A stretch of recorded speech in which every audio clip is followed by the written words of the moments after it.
किसान साथियों, आज की वीडियो में हम बात करेंगे सोयाबीन की फसल में फंगिसाइड प्रयोग के बारे में। सोयाबीन की फसल में फंगिसाइड डालने के बारे में A to Z कंप्लीट जानकारी इस वीडियो में आपको बताएंगे। जैसे कि सोयाबीन में फंगिसाइड कब डालना चाहिए, कौन सा डालना चाहिए, सोयाबीन की फसल में फंगिसाइड के क्या क्या फ़ायदे होते हैं, सोयाबीन की फसल में फंगिसाइड क्यों डालना चाहिए।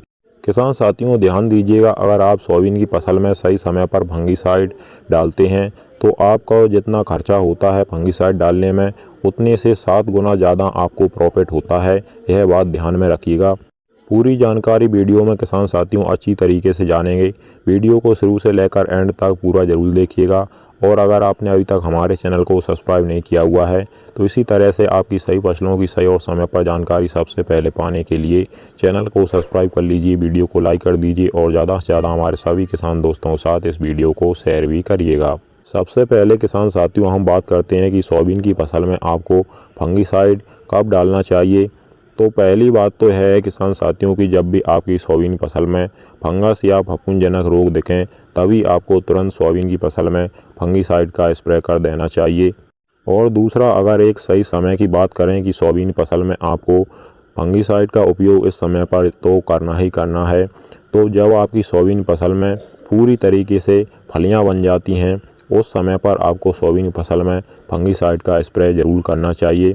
और एक हैवी टेक्निकल वाले फंगिसाइड का स्प्रे करना चाहिए। इस समय पर लो रेंज के टेक्निकल काम नहीं करेंगे, इसलिए आपको हैवी टेक्निकल वाले फंगिसाइड का स्प्रे इस समय पर सोयाबीन फसल में करना चाहिए। हैवी टेक्निकल में किसान साथियों खर्च ज़्यादा आता है, लेकिन जैसा कि हमने आपको पहले ही बताया है, जितना आपका खर्चा हुआ उससे 7 गुना ज़्यादा रिटर्न आपको प्रॉफिट मिलेगा। सही समय की बात तो यह हो गई किसान साथियों की जब भी आपकी सोयाबीन फसल में फलियां बनने की शुरुआती अवस्था होती है, यानी कि छोटे छोटे फलियां होती हैं आपकी सोयाबीन फसल में, फलियां पूरी तरीके से छोटी छोटी बन जाती हैं, उस समय पर आपको सोयाबीन फसल में फंगिसाइड का स्प्रे कर देना चाहिए। और एक बात का ध्यान रखिएगा, जब भी आपकी सोयाबीन फसल में केवल फूल ही फूल हो तो उस समय पर फूल वाली अवस्था में आपको फंगिसाइड का स्प्रे सोयाबीन फसल में नहीं करना है। अब दूसरा पॉइंट हमारा है किसान साथियों की सोयाबीन की फसल में फफूंद या फंगस क्यों लगता है, इसके क्या कारण होते हैं। तो सोयाबीन की फसल में फंगस लगने के कारण कई होते हैं, जैसे कि अधिक नमी का होना, लगातार कई दिनों तक धूप ना निकलना, ज़्यादा बारिश होना और फसल पर कीटों का हमला होना, जैसे कि सफ़ेद मक्खी, इल्लियाँ, रस चूसक कीटे आदि सोयाबीन की फसल में फंगस लगने के मुख्य कारण हैं।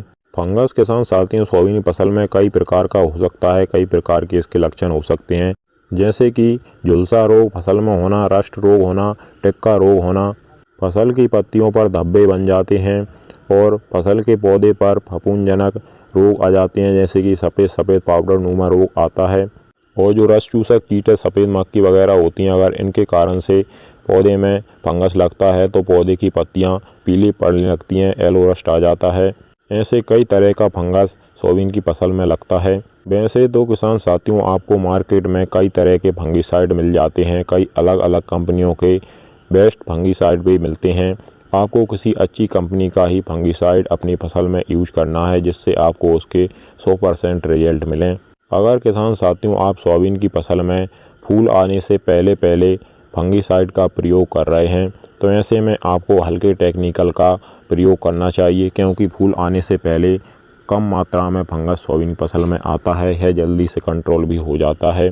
और अगर आप फूल आने के बाद यानी फलियों की अवस्था में सोयाबीन फसल में फंगिसाइड का स्प्रे कर रहे हैं तो ऐसे में आपको हैवी टेक्निकल वाले फंगिसाइड का स्प्रे करना चाहिए।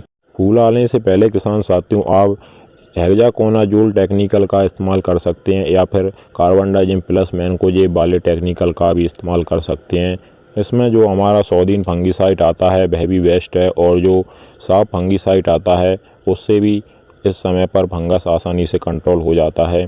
और इस समय पर आप प्रोपिकोनाजोल टेक्निकल का भी इस्तेमाल कर सकते हैं, जो हमारा टाइटल फंगिसाइड आता है इसमें यह टेक्निकल पाया जाता है, यह भी बहुत ही अच्छा रिजल्ट दिखाता है।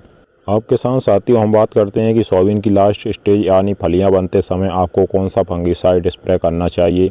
तो इसमें आप बायर का फॉलिकर ले सकते हैं या फिर बायर का ही नटीवो ले सकते हैं, BSF का प्रेक्सर ले सकते हैं या फिर BSF का ही आप ओपेरा फंगिसाइड भी ले सकते हैं, या फिर आप आडामा का कस्टोडियो ले सकते हैं, या आप डिफॉर्म का गैलीलियो ले सकते हैं। ऐसे ही किसान साथियों और भी मार्केट में अच्छी कंपनियों के बेस्ट फंगिसाइड मिल जाते हैं। आप सोयाबीन की फसल में फलियां बनते समय मीडियम एवं हाई रेंज के फंगिसाइडों का उपयोग करें, तो इससे आपको बहुत ही बेस्ट रिजल्ट मिलेंगे। आपकी सोयाबीन की फसल में फंगस किसी भी प्रकार का नहीं लगेगा और जो आपकी सोयाबीन फसल में फलियां हैं वह भी नहीं झड़ेंगी, उनमें अच्छी तरीके से दाना बनेगा और फलियां समय से पहले नहीं पकेंगी, सही समय पर फलियां पकेंगी तो सोयाबीन की फसल का जो दाना होता है उसका चमक भी अच्छी रहेगी। तो किसान साथियों, यह थी सोयाबीन की फसल में फंगिसाइड प्रयोग करने के बारे में A to Z कंप्लीट जानकारी। अगर हमसे कोई जानकारी छूट गई हो तो आप हमें कमेंट में अपने सवाल पूछ सकते हैं, हम आपको तुरंत जवाब देने की कोशिश करेंगे। इसी प्रकार से आपको अपनी सभी फसलों की सही और समय पर जानकारी आगे भी हमारे चैनल के द्वारा मिलती रहेगी। इसके लिए आप हमारे चैनल को सब्सक्राइब करना मत भूलिएगा। चलिए फिर मिलते हैं।